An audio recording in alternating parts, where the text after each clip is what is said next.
পবিত্র ঈদুল আজহা উপলক্ষে টানা ৭ দিনের ছুটি শেষে আজ শুরু হয়েছে ব্যাংক ও বিমার স্বাভাবিক কার্যক্রম। পাশাপাশি আজ থেকে দেশের শেয়ার বাজারেও শুরু হয়েছে লেনদেন। তবে এখনও মতিঝিল ব্যাংক পাড়ায় কাটেনি ছুটির আমেজ।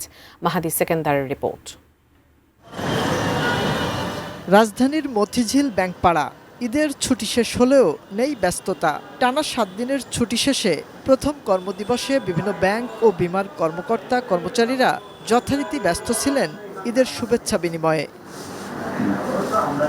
এদিন ব্যাংকে ছিল না গ্রাহকের দীর্ঘ লাইন, ফলে ব্যাংকিং লেনদেন ভোগান্তিমুক্ত থাকায় খুশি গ্রাহকরা।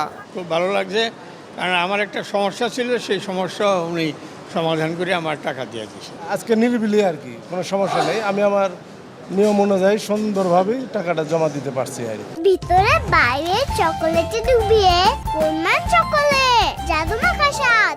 ব্যাংকের কর্মকর্তারা জানালেন, ছুটি শেষে স্বাভাবিক নিয়মে শুরু হয়েছে ব্যাংকিং লেনদেন। আমাদের ব্যাংকাররা সবাই ফিরেছে, দুই একজন ছাড়া, দুই একজন হয়তো ছুটিতে আছে। আমরা সম্পূর্ণরূপে আবার প্রস্তুত ব্যাংকিং করার জন্য এবং গ্রাহক সেবা যাতে ক্ষুণ্ণ না হয়। সোমবার ঈদের ছুটি শেষে সকাল 10টায় শুরু হয় ঢাকা স্টক এক্সচেঞ্জ ডিএসসির লেনদেন।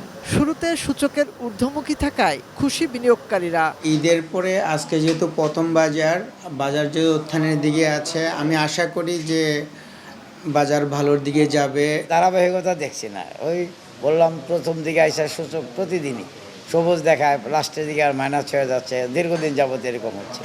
শেয়ার বাজার বিনিয়োগ বান্ধব করতে সরকারের প্রতি আহ্বান জানান তারা। মাহাদি সেকেন্দার, এটিএন নিউজ, ঢাকা।